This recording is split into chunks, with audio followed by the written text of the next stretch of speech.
Buenas tardes a todos. Gracias por venir una vez más a este encuentro, el crecimiento del masajista en tiempos de pandemia. Hoy en día es primordial incorporar las nuevas tecnologías. La formación profesional es una variable para el éxito del proceso de cambio. Es un doble desafío aprender frente a estos escenarios. A todos los que buscan potenciar sus crecimientos y entender que la educación es, como decía Nelson Mandela, es el arma más poderosa para cambiar el mundo. Así que gracias por acompañarnos a este encuentro y a esto que hacemos con mucho cariño desde la Asociación Argentina de Masajistas. Gracias a todo nuestro equipo de trabajo que trabaja arduamente todas las semanas para poder realizar estos encuentros. Y bueno, hoy hemos tenido dificultades con la tecnología, y nuestro compañero, uno de los disertantes, Juan Prade, que es director de la Asociación Argentina de Masajistas en Mar del Plata, bueno, él tiene problemas con la electricidad, le han cortado la luz hace unos minutos, así que bueno, esperamos que se pueda restablecer en el transcurso de la transmisión. Así que, debido a esta situación, la señora Ana María Velasco va a pasar en segundo término, va a disertar en segundo lugar, y Juan Prade va a quedar para el tercer lugar. Bueno, dicho esto, estamos transmitiendo desde YouTube, desde Facebook en vivo, y bueno, le damos gracias a los que nos están acompañando y haciendo posible esta transmisión. En este momento va a transmitir la doctora Verónica Jiménez. Ella es médica pediatra, especialista en diabetes infantil del Hospital de Niños Elizalde. Bienvenida, Verónica, gracias por acompañarnos. El tema que ella va a tratar hoy es el masaje en personas con diabetes. El presidente, si quiere dar algunas palabras de bienvenida. Bueno, creo que ya está todo dicho, no hay mucho más para agregar, pero sí, reiterando el agradecimiento a todos por estar compartiendo este tiempo con nosotros, a todo el equipo de trabajo que se esfuerza muchísimo, y hoy especialmente a Verónica Jiménez, que está aquí aportando una gran cantidad de conocimientos e información que es muy, muy positiva. Gracias, Verónica, y gracias a todos. Bueno, comienzo. Mi nombre es Verónica Jiménez, soy médica pediatra, especialista en nutrición y diabetes infantil, y les agradezco a la Asociación Argentina de Masajistas, al señor Jorge Guarnier y a Patricia Guarnier por haberme invitado para poder hablarles un poco de diabetes en el día de hoy, asociado a lo que ustedes hacen, que es el masaje, ya que son masajistas, y bueno, aportarles un poco sobre diabetes. Entonces lo que voy a hablar hoy es la aplicación del masaje en el paciente con diabetes. Y mis temas de interés, o sea, cuáles fueron las preguntas que me hice para poder hablarles en el día de hoy, es que puede recibir un masaje alguien que tenga diabetes. ¿Qué es la diabetes? ¿Importa qué tipo de diabetes tenga el consultante? ¿O cuánto tiempo hace que la tiene? ¿Es importante? ¿Cuáles son los síntomas de niveles bajos de azúcar en la sangre? ¿Qué sucede si una persona sufre un episodio diabético mientras está en una sesión de masaje? ¿Cuál es el valor normal del azúcar en sangre de una persona? Dado que la diabetes es una enfermedad que sigue en aumento, es importante saber qué hacer.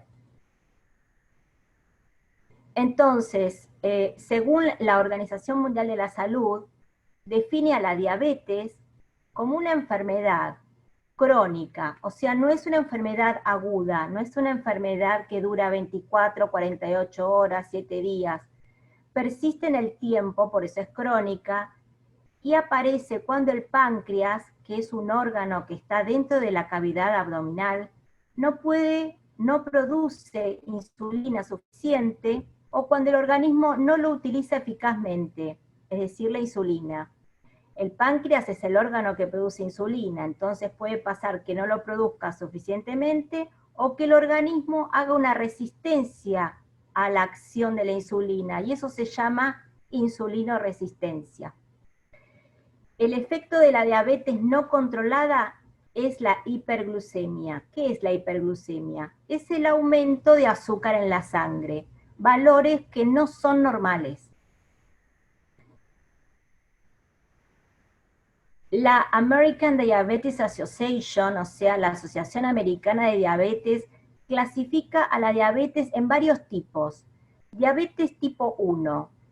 La diabetes tipo 1 generalmente se da en personas, en niños, en adolescentes y adultos jóvenes que son delgados, y se produce porque hay una destrucción autoinmunitaria del páncreas.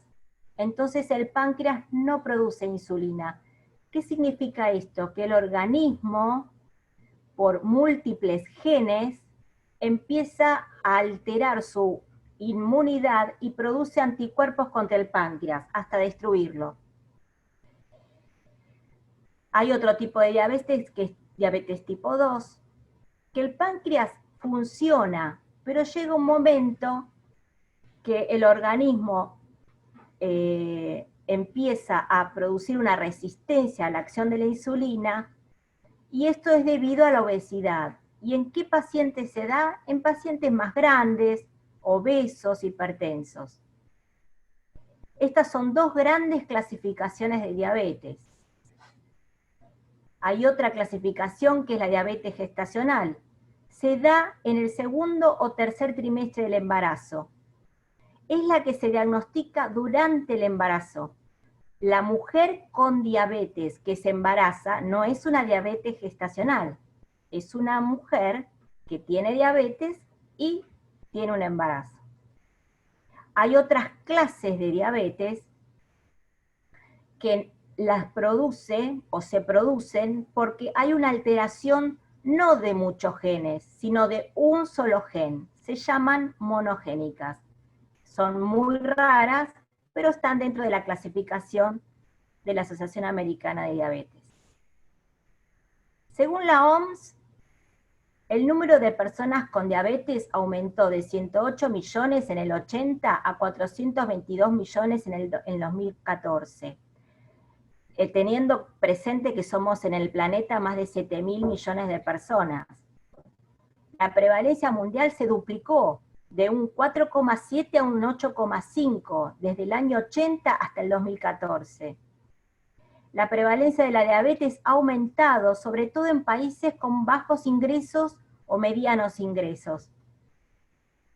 La OMS estima que la diabetes fue la 7ª causa principal de mortalidad en el año 2016.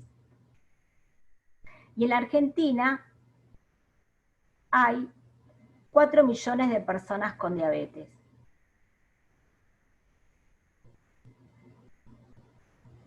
Bueno, antes de introducirme al masaje, les voy a dar la definición de masaje que ustedes ya lo saben.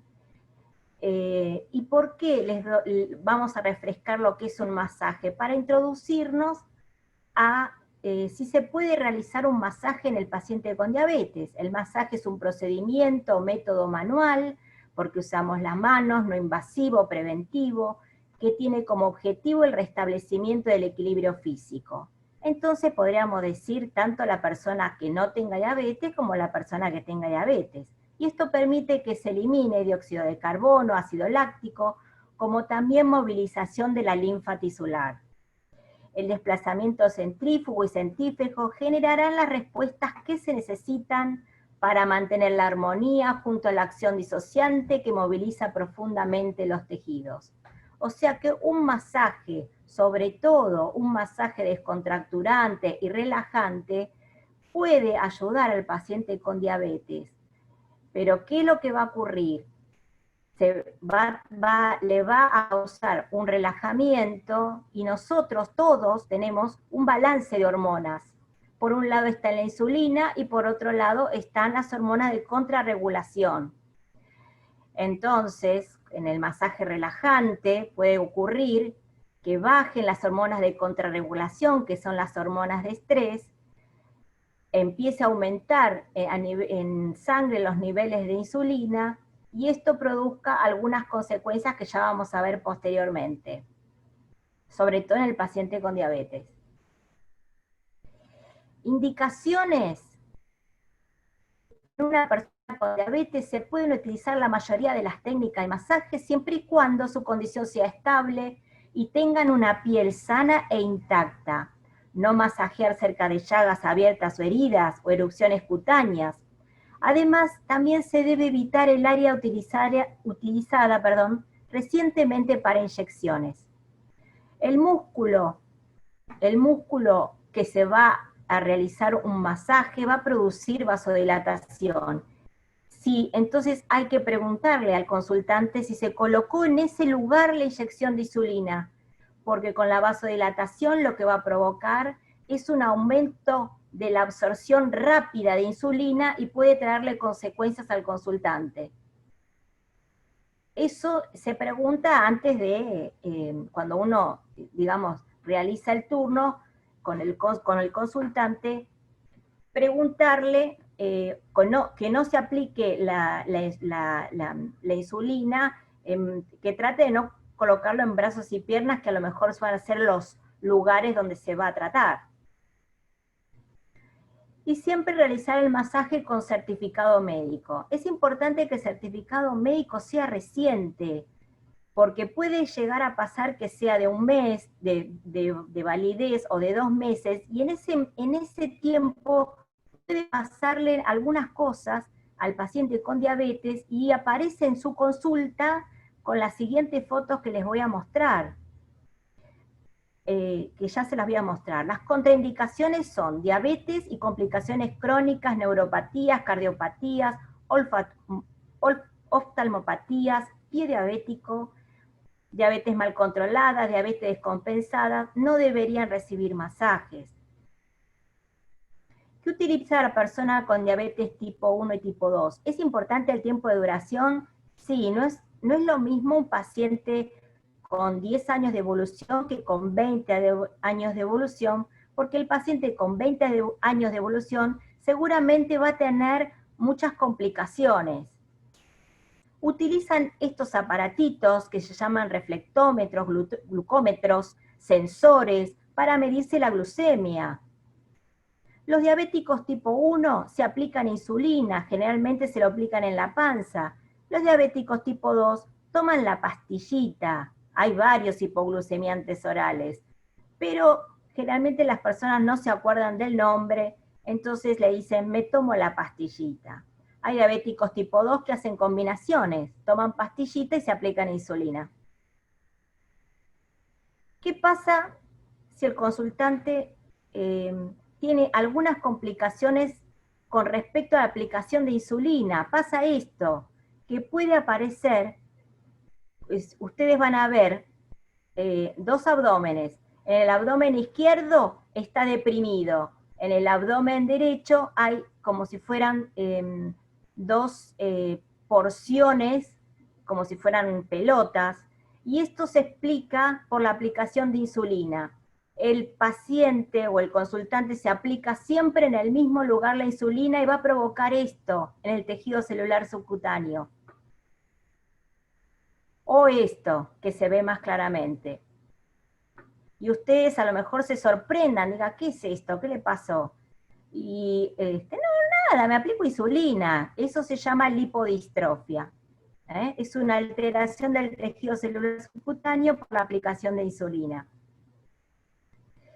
Bueno, van a tener complicaciones musculoesqueléticas, los pacientes muy mal controlados, o sea que tienen el síndrome de la mano rígida diabética, o la alteración en la movilidad articular está limitada, o sea, el signo del rezo no lo pueden hacer, la piel gruesa, tensa, sobre todo en las manos, estoy hablando en las manos, puede tener una tenosinovitis del flexor o dedo en gatillo, puede tener una contractura de Dupuytren, que es un engrosamiento de la fascia palmar, no es exclusivo de la diabetes, o sea, puede aparecer en otras enfermedades también, y también puede tener el síndrome del túnel carpiano, que es un atrapamiento del nervio mediano, causado por alteraciones del tejido conectivo, y esto tampoco es exclusivo de la diabetes, pero puede ser que aparezca en la consulta con estas alteraciones. Y se ven así,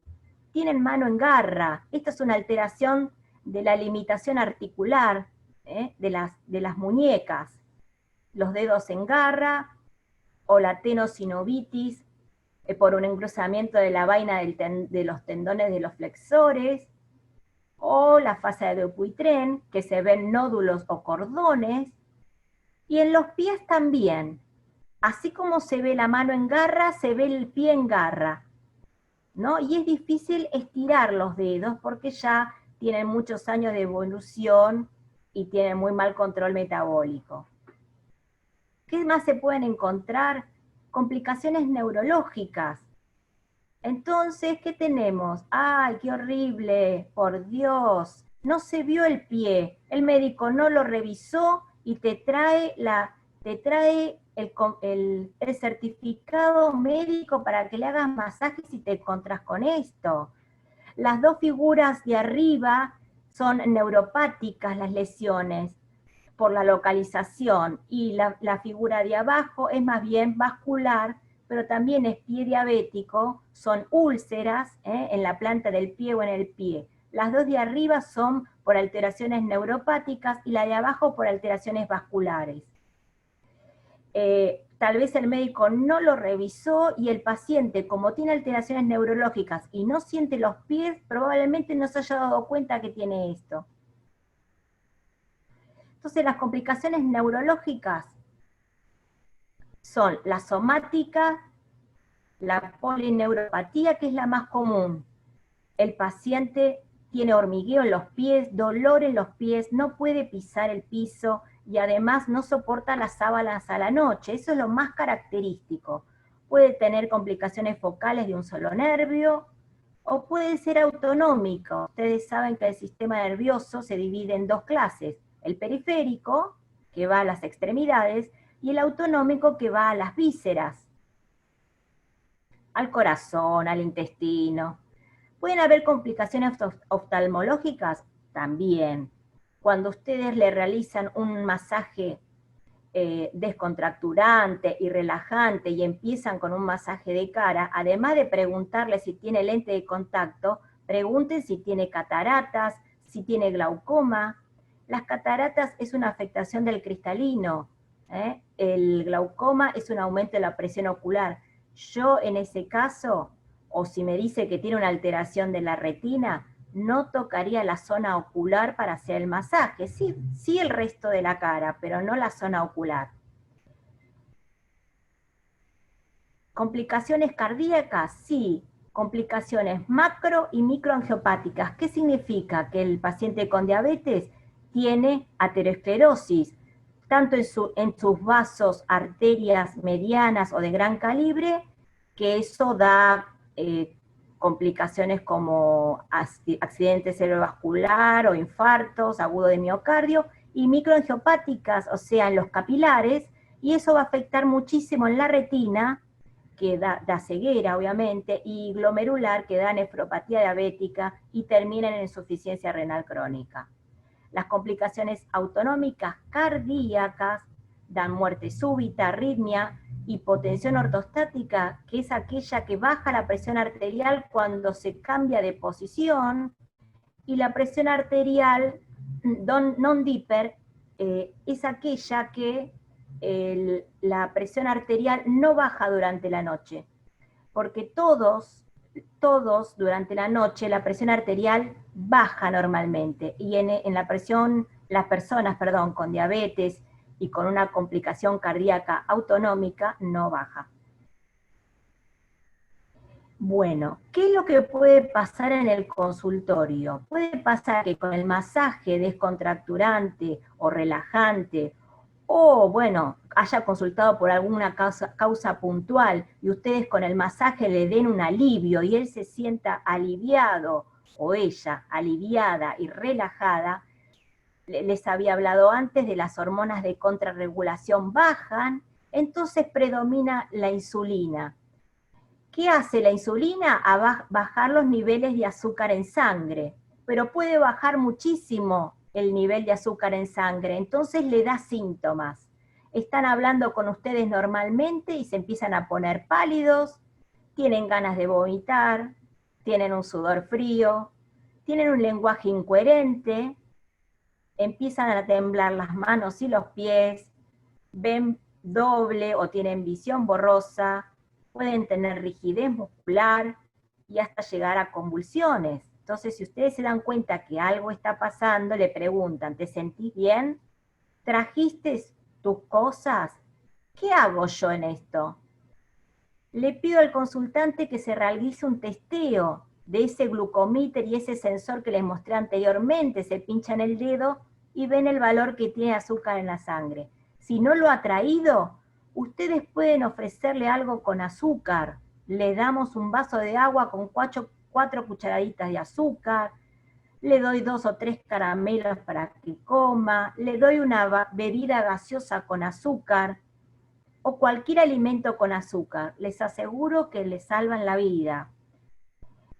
Yo hasta ahí se podría finalizar el masaje porque, bueno, la persona ya no se encuentra en condiciones de continuar el masaje y se aseguran de que está bien y que está lúcido y que, bueno, le ha subido la glucemia por todo lo que ustedes han hecho.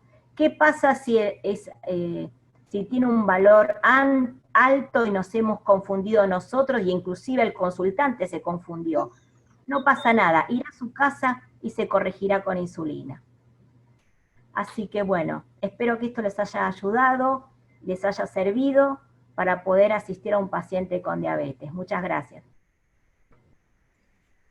Bueno, Vero, la verdad muy interesante todo lo que nos has compartido hoy, de gran ayuda y bueno, para poder seguir creciendo en nuestra profesión y saber cómo actuar. Hay varias preguntitas. De Alberto pregunta, dice, siendo la piel del diabético es delicada, ¿qué tipo de cremas se pueden usar? Las cremas que ustedes habitualmente usan para cualquier persona, que sea algún vehículo aceitoso, pero que no tenga ni antibióticos, ni tenga corticoides, ni tenga ningún otro tipo de cosa que ustedes desconozcan. El paciente diabético no se le puede poner cremas con corticoides porque lo absorben y van a alterar la glucemia del paciente con diabetes. Pero sí, como cualquier persona, un vehículo aceitoso pueden utilizar. Bien.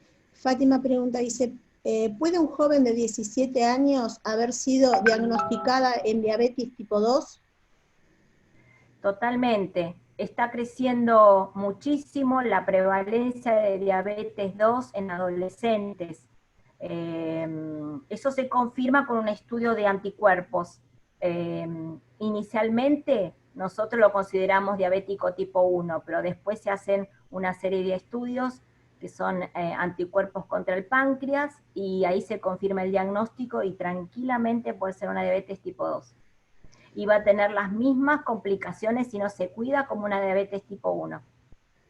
Bien. ¿El estrés puede ser indicador de diabetes o elevación de sus valores? ¿Cuáles son los estudios sugeridos para un control integral del diabético? ¿Sería arterial inclusive? Vamos por parte. La primera pregunta. Si el estrés puede ser indicador de diabetes o elevación de sus valores. Sí, la gente en general nos refiere a nosotros y a todos, dice, yo tengo la diabetes nerviosa no existe, tenés diabetes, se va a exacerbar con el estrés, se puede iniciar con el estrés, tanto la diabetes tipo 1 como tipo 2, hay personas y niños que han sufrido un gran estrés y comienzan con diabetes, pero porque ya tienen una predisposición genética para tener diabetes tipo 1 o para tener diabetes tipo 2. Tenés la predisposición genética y un gran estrés te lo desencadena. Si ya tenés diabetes y tenés un estrés, sí te puede aumentar tranquilamente la glucemia. Sí sé. ¿Cuál es la segunda pregunta? ¿Cuáles son los estudios sugeridos para un control integral del diabético? El control integral del diabético por lo menos es una vez por año con análisis de sangre y orina, un análisis de sangre completo, incluyendo hemograma, urea, glucemia, hormonas tiroideas. En los diabéticos tipo 1 descartar celiaquía, descartar tiroiditis. Se hace un estudio cada 3 o 4 meses que se llama hemoglobina glicosilada para ver cómo está el diabético. Y también se hacen interconsultas, se pueden hacer interconsultas con cardiología, con neurología, con oftalmología, con odontología. Bueno, Y dice, con alguna otra especialidad si surge alguna situación especial. yo creo que la contestaste a esta, porque dice, ¿sería arterial inclusive? Creo que diste la respuesta. Sí, porque si consultas con el cardiólogo, le va a hacer un ecocardiograma, le va a hacer un electrocardiograma, y bueno, y todo lo que el cardiólogo considere necesario hacer. Bueno, Mercedes pregunta, ¿se puede realizar técnicas profundas, dígito-presión? Sí, no creo que haya contraindicación. El tema es el siguiente, el tema es si el paciente con diabetes tiene una neuropatía, que generalmente comienza en los pies, como yo les había hablado. Un masaje fuerte no le va a convenir a ese paciente, porque ese paciente no tiene poca sensibilidad en los pies o nula sensibilidad. Ustedes les hacen un masaje fuerte, tal vez lo lastimen, porque el paciente no te va a decir que le duele, porque no siente nada o siente poco.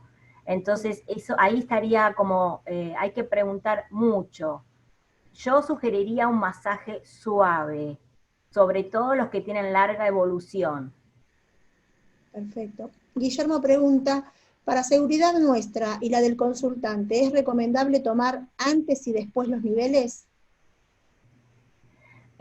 Sí, ustedes le pueden pedir a la persona, sobre todo los diabéticos tipo 1, que se tome la glucemia antes de empezar y después de empezar, y después de finalizar, perdón, en la sesión.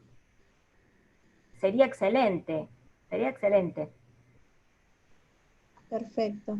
Bueno, acá Gloria no se pide, quiere sacar una foto, te quieren sacar una foto, Vero, pero quiere que pongas la vista del hablante, sería, no sé si figura ahí la lista del hablante, y ahí está tu nombre, Verónica Jiménez. ¿Puedes repetir los síntomas que puede tener? En hipoglucemia. Aplicante, dice. ¿Puedes repetir los síntomas que puede tener aplicante? Gracias. No entiendo, ¿será los síntomas de hipoglucemia? María Graciela, si después puedes agregar abajo aplicante a qué te referís. Yo convivo con una persona con diabetes tipo 2. Mi consulta es la siguiente. Tiene picos de estericidad en los pies, dedos pulgares, que no le permiten descansar. ¿Qué tipo de masaje solución puede obtener? Soy Daniel. Yo creo, no, digamos, no soy especialista, pero pienso que es un masaje suave, un masaje suave, eso sería. Perfecto. Como ustedes lo saben hacer, suave. Lo que pasa es que si tiene alteración en la sensibilidad en los pies, el tratamiento es el tratamiento de la diabetes. Es hacer dieta, ejercicio, tomar los hipoglucemiantes, aplicarse la insulina, y bueno, y hay medicaciones para neuropatía diabética como ácido tióptico. Pero además de eso, el masaje lo mejor lo ayudaría a un relajamiento, a aumentar la vasculatura muscular del pie, pero siempre suave. Perfecto. Bueno, acá dice María Gabriela, dice, los síntomas del paciente diabético. Son los que hablabas al principio, los síntomas. ella me está preguntando de los síntomas del paciente diabético. Sí. Exacto, bárbaro, no lo hablé ese tema. ¿Qué es lo que le pasa al paciente con diabetes? El paciente con diabetes empieza a no producir insulina, entonces los valores de azúcar en sangre empiezan a aumentar, entonces eso lleva a que tanto azúcar en la sangre tengo, empiezo a tener mucha azúcar en orina y eso tiene un efecto diurético y empiezo a ir al baño más seguido. Y va muchas veces al baño, eso se llama poliuria, eso le provoca una sed tremenda porque cada vez se van deshidratando, entonces uno ve que la persona empieza a tomar mucha agua, Coca-Cola, lo que le venga. El agua de las flores, como le digo yo a mis pacientes, se toma todo, eso se llama polidipsia. Entonces primero empiezan a ir al baño, después empiezan a tomar mucho líquido. A medida que pasan los días, el azúcar en sangre sigue aumentando, entonces por la orina perdemos azúcar, todo lo que comemos es el azúcar, entonces perdemos energía, la persona se empieza a sentir débil, con cansancio, empieza a perder energía, entonces como empieza a perder energía, el organismo hace que empieces a comer, entonces empiezan a comer en forma voraz, eso se llama polifagia. Pero ustedes ven que come mucho y adelgaza. ¿Por qué adelgaza? Porque empieza a consumir sus propias grasas del organismo para poder mantenerse, porque es como si tuviéramos un auto con un motor, le pongo nafta y tengo un agujero. Nunca voy a arrancar. Eso es lo que le pasa al diabético. Come y se va, y come como si fuera nafta y se elimina por orina. Entonces, tenemos polifagia, come mucho, y bueno, hasta que llega un momento que ya el organismo no puede balancear esta situación y empieza el organismo a producir unas sustancias que se llaman cetonas, que es por la combustión de las grasas que tiene el propio organismo para poder mantenerse, y bueno, llegamos al punto culmine que es la cetoacidosis diabética o coma diabético, que a lo mejor ustedes han escuchado, que es la etapa final grave, gravísima, que generalmente van a terapia intensiva. Si los niveles de azúcar si los niveles son altos, si le damos azúcar, ¿qué pasa?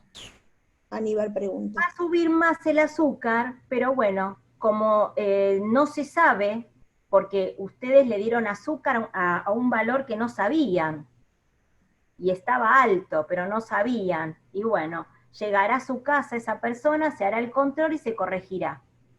Pero es preferible darle el azúcar y que salga de ese estado de confusión porque tiene la glucemia baja a que tenga alto, porque si tiene alto va a corregirlo, si tiene bajo podemos pasar a las convulsiones y eso es lo que no se quiere en una sesión de masajes, creo que nadie lo quiere. Sí. Si tiene piel rosácea el paciente diabetes, ¿se puede dar masajes suaves en el rostro?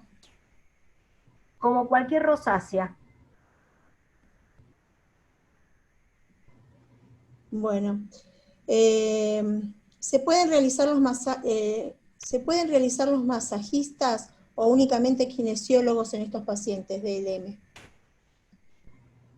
No, yo creo que puede, esto es una opinión mía, un masajista puede hacerle masajes. De hecho, yo tengo pacientes adolescentes que los he mandado masajistas porque con el kinesiólogo no iban, pero son adolescentes, no tienen complicaciones y también por ahí tenían una cervicalgia, tenían problemas cervicales, pero era porque estudiaban, porque estaban contracturados. David, Patricia, ¿hay alguna pregunta desde Facebook o de YouTube? Desde YouTube le están mandando muchos elogios, muy clara la explicación de la doctora. Y si pudiera, Memé Martínez nos pregunta, o sea, nos pide, más que a nosotros, a la doctora, ¿no? Por supuesto. Sí. Si podría repetir, ¿qué hacemos cuando nos toca un pie de diabético? ¿Cómo reaccionamos ante eso? Si lo puede repetir, ¿qué es lo conveniente hacer?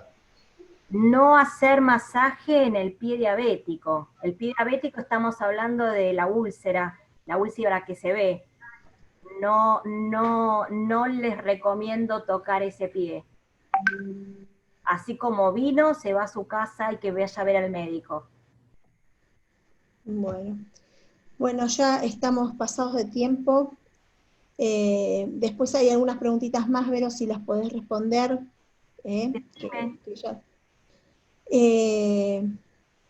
Preguntan qué se entiende por valor alto, pero bueno, quedaron 2 y ya estamos ahí con el tiempo. Te lo digo rapidito. Rápido. El azúcar en sangre en ayunas, que ustedes, por ejemplo, van al médico y el médico le pide una glucemia en ayunas con 8 horas de ayuno, el valor es entre 70 y 110. ¿Sí? Para definir diabetes es por encima de 126, ¿está bien? Cuando yo hablo de valor alto estoy hablando de mayor de 180, porque estoy hablando de un paciente con diabetes, ¿sí? Pero el valor normal de glucemia que tenemos todos los que no tenemos diabetes, tiene que estar fluctuando durante todo el día y noche, entre 70 y 110. ¿Puede fluctuar un poco más? Sí, puede llegar hasta 140, pero no puede pasar nunca de 200, de 180 a 200, porque ya habría una alteración. Nunca se hace diagnóstico con esos sensores que ustedes vieron, nunca se hace diagnóstico. Se hace diagnóstico cuando vamos al médico y le pedimos un laboratorio, y el doctor te hace un laboratorio. Así se hace diagnóstico de diabetes. Porque muchos, por curiosidad, se hacen un control, le da un valor muy raro o un valor alterado y se asustan. Entonces no es lo correcto. Lo correcto es ir al médico y el médico te va a solicitar una glucemia en ayunas. Perfecto. Y la última es, ¿qué lleva a que tengas síntomas de hipoglucemia durante el masaje? ¿Lo puedes repetir, por favor? Sí, cuando ustedes le realizan el masaje muscular, se produce vasodilatación, y si la persona se colocó insulina en el brazo derecho y ustedes le están haciendo un masaje en el brazo derecho, va a haber vasodilatación y es probable que se absorba la insulina mucho más rápido de lo que se tendría que absorber, entonces le va a bajar la glucemia. Entonces hay que preguntarle, ¿dónde te colocaste hoy la insulina? Te va a decir en el brazo derecho. Bueno, no, el brazo derecho no te lo toco hoy, te toco todo menos el brazo derecho. ¿Se entiende? Perfecto. Lo que pasa es que el masaje general le va a dar una relajación al paciente con diabetes. Entonces puede ser, al haber una relajación, las hormonas de estrés bajan. Entonces, al bajar, actúa la insulina y la insulina hace bajarle el azúcar en sangre. Perfecto, bueno, todo muy clarito. Bueno, y después hay elogios, que todo fue muy claro, muchas gracias, excelente doctor, así que bueno, después si los querés leer los mensajitos. Bueno, Vero, muchísimas gracias por esta charla, esta clase y todo lo que hemos aprendido. Y bueno, seguir dándonos herramientas para que los masajistas podamos seguir trabajando. Jorge, si querés decirle algo. Verónica, muy pero muy agradecido por haber estado compartiendo con todos nosotros toda esta información, todos tus conocimientos y esa experiencia que vas recolectando año a año en tu hermoso trabajo. Nuevamente, gracias, Vero. Gracias a ustedes. Bueno, gracias. Bueno, ahora vamos a presentar a la señora Ana María Velasco. Ella es editora de la revista Óptima, instructora, docente, asesora, consultora y capacitación en gestión de marketing y comunicación, organizadora y realizadora de eventos, gestión integral para la edición de libros, revistas, material didáctico y pedagógico para terceros. Buenas tardes, Ana, ¿cómo estás? Bienvenida. Hola. ¿Qué tal? Bueno, Ana va a hablar hoy sobre conocer la realidad actual y estrategias para trabajar el mañana. Buenas tardes. Hola. ¿Cómo Uy, estás? no sé. No, está Bien, perfecto, bien. ¿eh? Se ve bien, se escucha bien. Ah, bueno. Sí, yo no me veo, pero no importa. Se escucha bien, se escucha bien. Muy buenas tardes, Ana. Bueno, Muchas gracias por estar bueno, compartiendo con todos nosotros. Es un orgullo y un honor tenerte con nosotros. Gracias. bueno, en principio le quiero dar las gracias a la Asociación Argentina de Masajistas por permitirme compartir esta conferencia, este momento con todos ustedes, y darle la bienvenida a la gente que está allí tratando de aumentar su capacitación en estos momentos más difíciles, ¿no? Bueno, a mí me tocó un tema que tiene más que ver con el análisis de estado de situación actual y cómo nos preparamos para el trabajo, para la realidad laboral. Y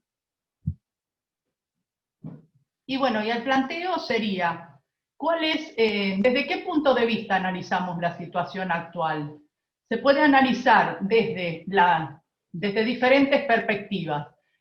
Se puede analizar desde una perspectiva emocional, desde una perspectiva económica y desde una perspectiva sanitaria, que son las distintas variables que pueden analizarse desde que llegó esta pandemia o lo que sería el coronavirus o esta situación difícil que a partir de marzo tenemos que enfrentar día a día, que nos agarró desprevenidos, con incertidumbre, sin saber qué hacer.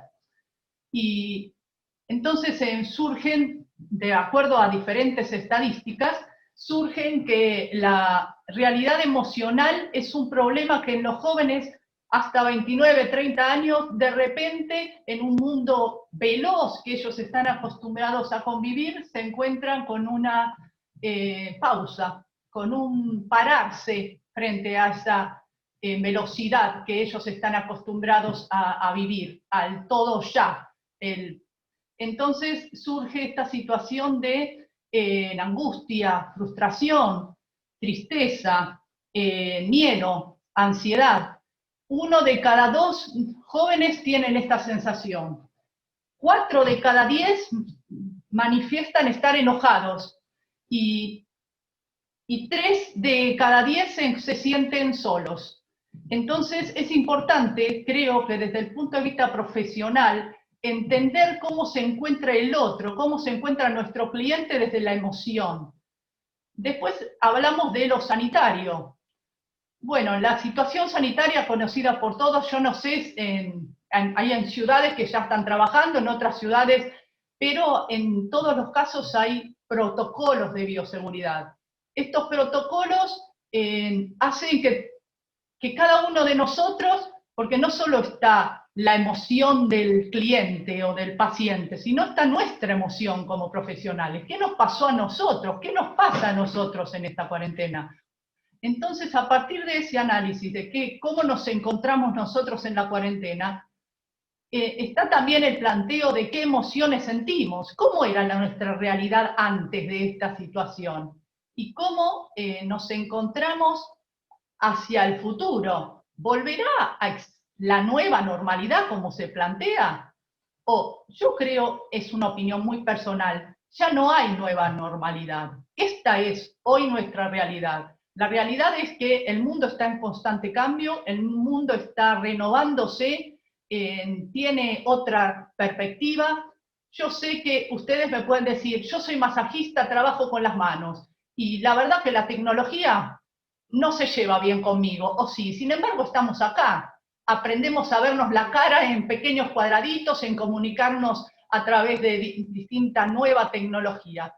Lo que yo me preguntaría, más allá del trabajo de las manos del masajista, más allá del contacto de cercanía que ustedes tienen con los profesionales, esto de generar cultura de la cercanía, que va a ser el nuevo propósito que van a tener que plantearse ustedes como masajistas o como cosmetólogas o como terapeutas de contacto.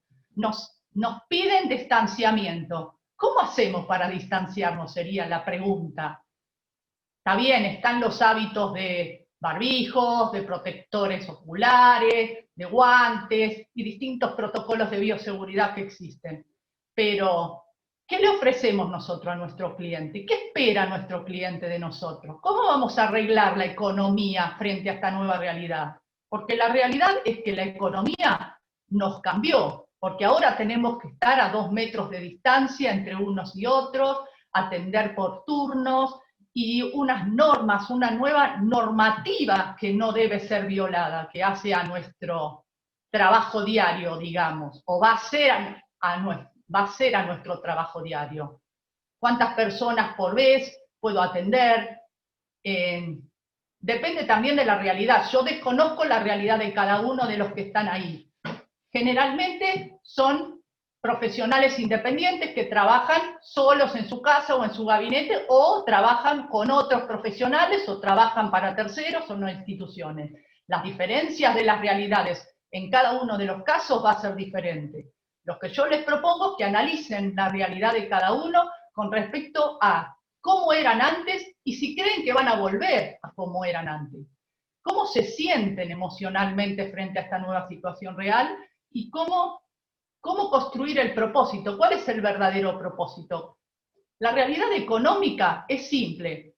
Es al 50% de la facturación que teníamos antes. ¿Qué esperan nuestros clientes de nosotros? Seguridad, confianza, empatía, respeto, cumplir las reglas. Ninguno de nosotros creo que dejaría de pagar un poco más si garantizan o si garantizamos seguridad, ya sea en un viaje, ya sea en un restaurante, ya sea en el colectivo, ya sea en la actividad profesional o en el supermercado o en la verdulería. O sea, todos nosotros buscamos ser respetados desde nuestra individualidad, ser respetados sanitariamente, que nos generen confianza, empatías, y eso es lo que se busca en el día a día. Entonces, el análisis sería la realidad personal y la realidad profesional. Sabemos que tenemos que seguir protocolos, que los números van a cambiar, que aumentamos el precio.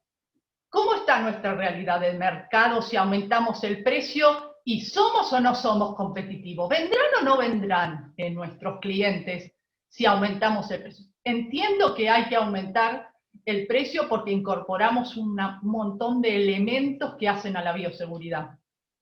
Barbijos, guantes, etcétera, que suman porque tenemos que adquirir más. Pero la pregunta es, analizar cada uno de los momentos, cada uno de las etapas o procesos en el desarrollo de nuestro trabajo. Y cómo incorporamos y facilitamos con la tecnología cada uno de nuestros desarrollos. Seguir trabajando con las manos o seguir trabajando con equipos o tecnología específica para nuestro trabajo y utilizar la tecnología para estos casos, para comunicarnos a través de Zoom, a través de Facebook, a través de YouTube, de Instagram, distintas alternativas que nos ofrece el mundo digital, poder tener una agenda de trabajo, poder manejar los tiempos, manejar los turnos. Hoy es muy importante el tema de hacer un seguimiento a los turnos y saber con quién se cruzó cada paciente, porque si eventualmente, espero que no pase, alguno de nuestros clientes se contagia el coronavirus, no necesariamente en nuestro lugar, puede ser en cualquier lugar del proceso de la salida, eso es eventual, pero es importante que ustedes sepan con quién se cruzó, si se cruzó con alguien, y poder proteger a los otros pacientes que están con ustedes. Y eso genera seguridad, genera valor a nuestra diferenciación, a nuestro trabajo. Después, ¿qué estamos dispuestos de nosotros a hacer para cambiar nuestra actitud? ¿Tendremos una actitud reactiva o una actitud proactiva? ¿Qué entiendo yo como actitud reactiva? Reactivo es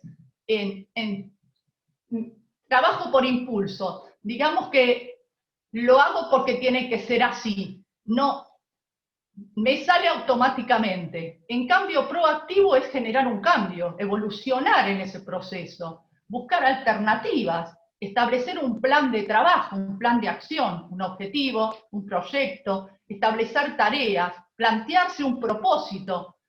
Me gustaría tener ingresos mensuales poner propósito, ¿no? Ingresos mensuales de tantos pesos, 50.000 vamos a poner, por mes, para abastecer los gastos de este periodo, o si no, tendré que realizar modificaciones económicas, ajustes. Pero los ajustes son necesariamente de achicar gastos. No, se pueden realizar ajustes o análisis de costos, si se quieren, en función de no perder nada, seguir todo como está, pero encontrar qué realmente necesito, cuál es mi prioridad, cuál es mi urgencia, cuál es mi necesidad inmediata, cómo resuelvo este o tal problema prioritario, y analizar también qué tipo de estilo de persona es mi cliente o yo. Si soy analítico, la comunicación va a ser por estadística, por encuesta y demás. Si mi estilo de personalidad es comunicador, voy a actuar ya con más simpatía. Si soy un estilo de persona o mi cliente es una persona, hablando de los perfiles, ¿no? Para entender al otro y poder hablarle del mismo modo.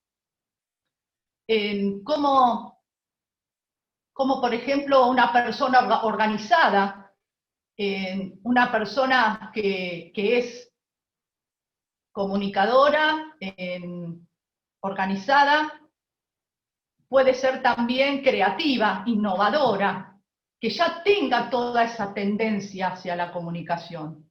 Entonces, la pregunta es, ¿cómo consumimos? ¿Consumimos igual que antes? ¿La gente o cada uno de nosotros desde nuestro lugar consume de la misma manera? ¿O cambiamos nuestros hábitos?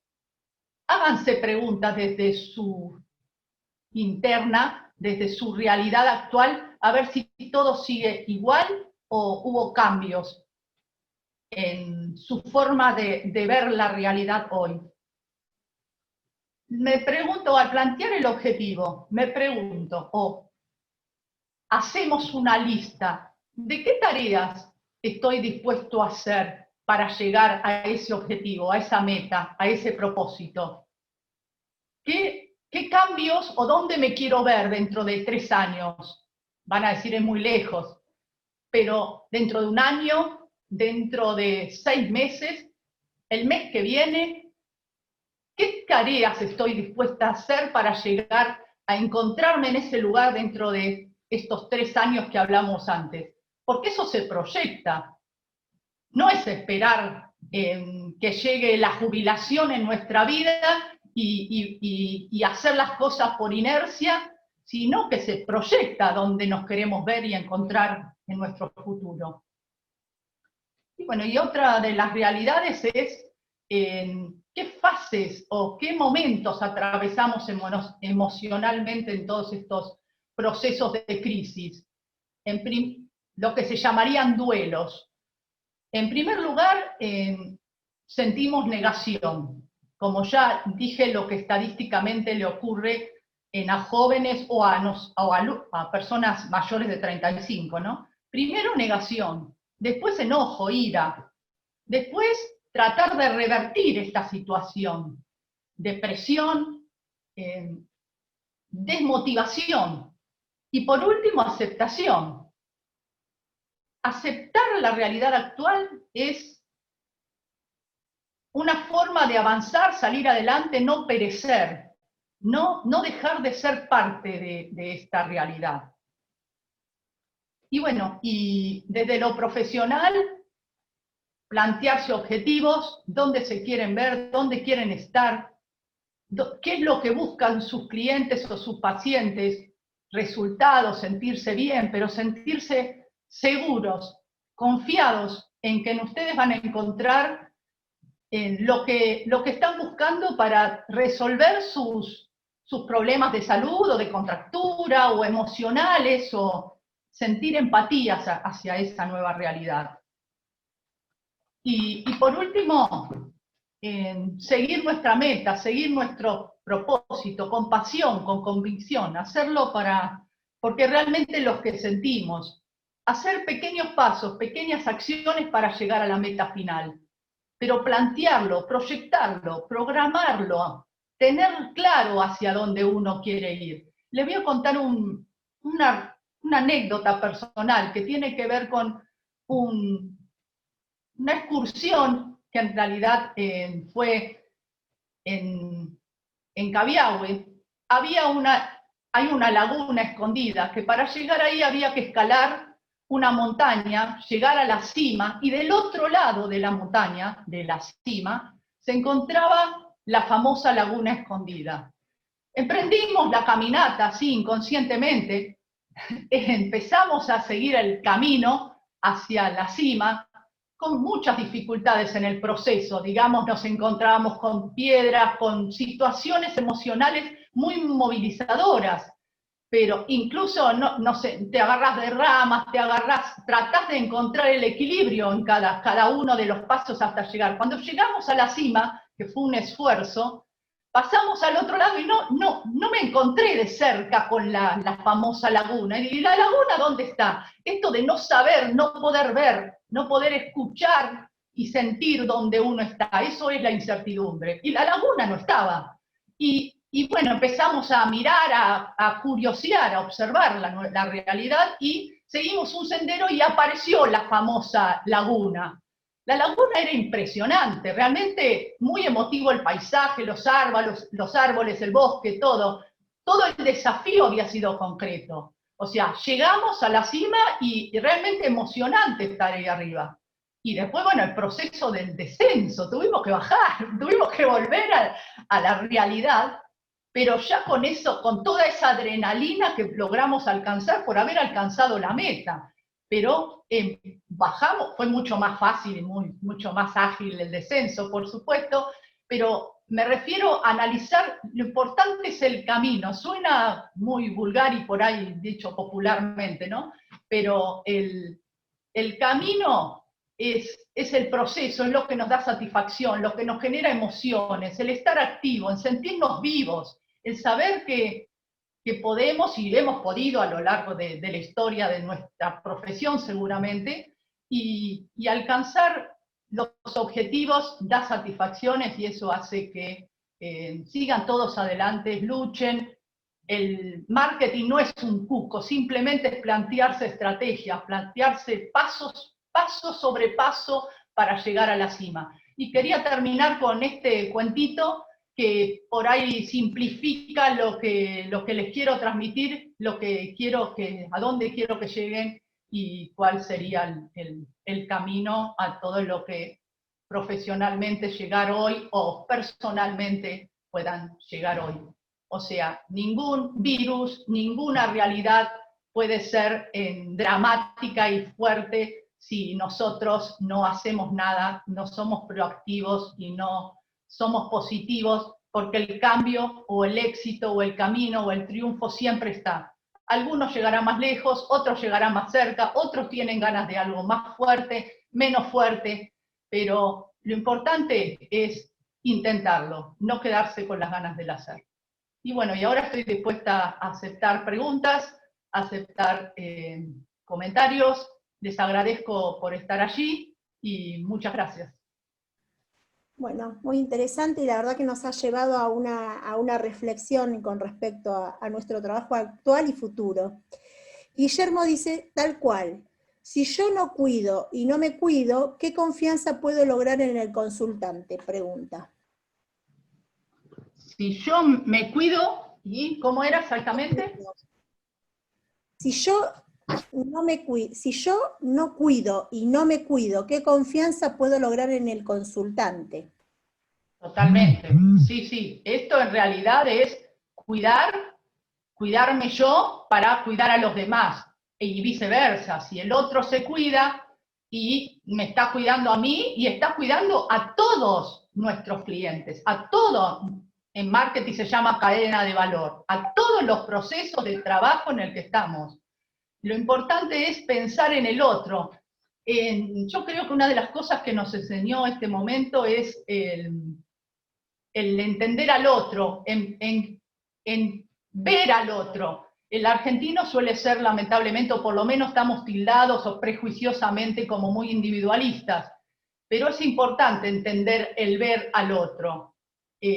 Por lo menos hasta que esto se dilate un poco, que venga la famosa vacuna o las distintas alternativas, pero que hemos tomado conciencia de esta realidad, ninguna duda, de que convivimos con microbios, con microorganismos, con un ecosistema dañado por distintas causas, no solo por este virus que nos agarró de sorpresa. Hubo muchas señales de la biosistema, planeta, Tierra, como quieran llamarlo, que nos indicaban factores o fenómenos que iban sucediendo climáticamente. Pero como eran en China, o eran en Australia, o eran en El Salvador, no era a nosotros, no era importante. Se ve una noticia en la televisión y chau, o en la caja boba, como dicen algunos, pero la realidad es que somos todos parte de este mundo, y desde nuestro lugar cada uno de nosotros tenemos que hacer cosas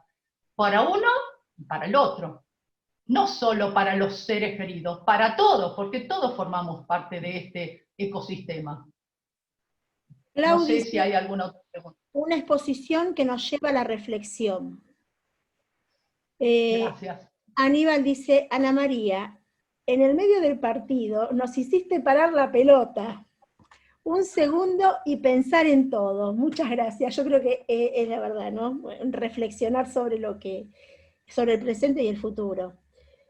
Felicitaciones, me encantó. No olvidar, perdón, Patricia, no olvidarnos del pasado. El pasado, no porque nos acerca, fue ayer, eso es verdad, pero nos acerca a quienes somos hoy. Entender de que no empezamos desde cero.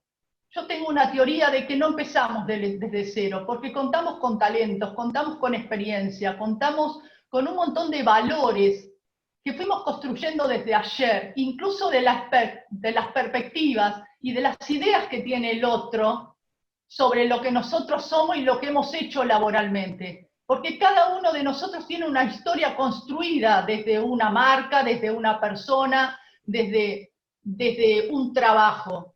No somos aislados porque cayó la bomba del coronavirus y de repente empezamos todo desde cero. Hay que valorar la experiencia, hay que valorar el conocimiento. Es muy importante lo que vivimos ayer, que nos hizo lo que somos hoy y el que nos está preparando para el futuro, para el mañana, más allá del cambio de paradigma tecnológico, de las nuevas tecnologías. Porque otra de las preguntas, hablando de lo de la tecnología, ¿cómo se preparan ante esto de la teleconsulta? Es todo un desafío también, pero es una realidad. Hoy forma parte y mañana va a ser más potencializado. Facilita nuestro trabajo. Por eso les decía, analicen los procesos. ¿Dónde puede incorporar la tecnología? ¿Dónde va a ser facilitado mi trabajo? Esa es más o menos hacia dónde quiero enfocar que cada uno desde su lugar piense. No sé, ¿algo más? Aparte, bueno, también esto que vos decís, ¿no? Pensar en el futuro, buscar estrategias, porque también con este nuevo sistema y esta nueva forma de comunicación hace que necesitemos al masajista, que lo necesitamos. Por supuesto. Sí, necesitamos el contacto físico. Por eso antes les hablaba de generar cultura de la cercanía. ¿Cómo van a ser todos los masajistas, todos los profesionales del contacto, que serían masajistas, esteticistas, cosmetólogas, bueno, todas estas instituciones que hemos formado parte del foro sectorial en su momento? La pregunta es, ¿qué vamos a hacer nosotros para generar cultura de la cercanía? Para quitarle todas esas sensaciones de miedo, de angustia, de incertidumbre, de ansiedad, de tristeza a nuestros clientes o a nuestros potenciales clientes o a las personas, a todos nosotros, para poder seguir adelante. Eso en realidad es lo que se propone. Tratar de encontrar empatía. Sí. Telma pregunta, me gustaría saber un poquito su punto de vista. ¿Aumentamos o no los honorarios? ¿Qué opinás vos? Y hay que analizar la zona en la que uno está trabajando. escuchar a cada uno de los clientes, saber, conocer cuál es la realidad. Eso es a lo que me refiero cuando hablo de empatía. ¿Qué es lo que puede pagar? ¿Cuál es la realidad del mercado?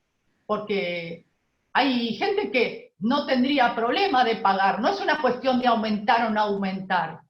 Es cuestión de quién lo puede pagar. Yo puedo ceder por un lado o reducir por otro lado, pero obtener un compromiso del otro también frente a esta atención personal o particular en realidad es una comunicación, es una relación entre personas que nos puede interesar o no. Cuando a uno le interesa el otro, bueno, trata de acordar, de indagar en el buen sentido, preguntar cómo está, cómo te sentís y además de qué posibilidades tiene. Bueno, ustedes saben cómo relacionarse con sus clientes.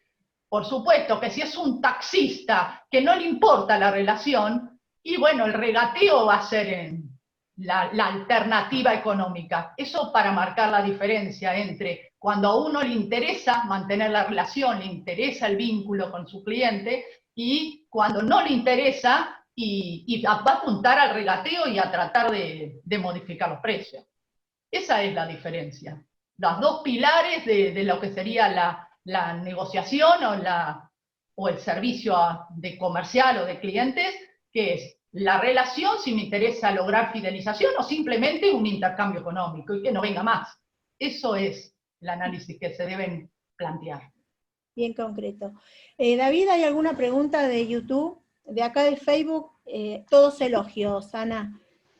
Lo mismo de YouTube, muchos elogios a Ana. Bueno, Viviana dice, una de las formas es tener un grupo reducido y fijos para poder hacer un seguimiento y ofrecer también en estos momentos cambiar en un aspecto emocional.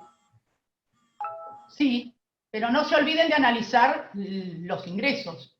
O sea, uno, si tiene otros ingresos que pueden subvencionar el tener un grupo reducido de clientes cuidando su salud, su bienestar y demás, fantástico, pero hay algunos de los que están allí que no les alcanza económicamente. Entonces, mantener el equilibrio entre lo económico y lo emocional se quiebra, o desde lo profesional y lo personal se va a quebrar si no encontramos el punto medio, el punto de equilibrio, que el planteo es fantástico, es el ideal, pero si los números no dan, va a haber que pensar alternativas, venta de productos, bueno, ahí viene la parte creativa e innovadora que va a surgir en cada uno de nosotros para incrementar los ingresos.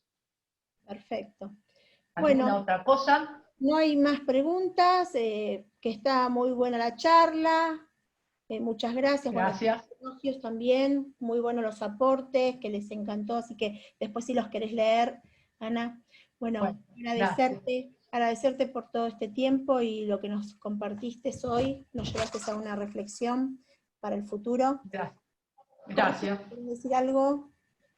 Bueno, agradecerle a Ana todo este tiempo, este espacio que nos ha permitido disfrutar, y en este disfrute se han, creo desde mi óptica, abierto unos espacios muy interesantes que a través de la reflexión vamos a poder tener canales para generar los grandes recambios que se vienen, y esto fue un material muy importante para ponernos a pensar en todo eso y sumar en todas las áreas la empatía.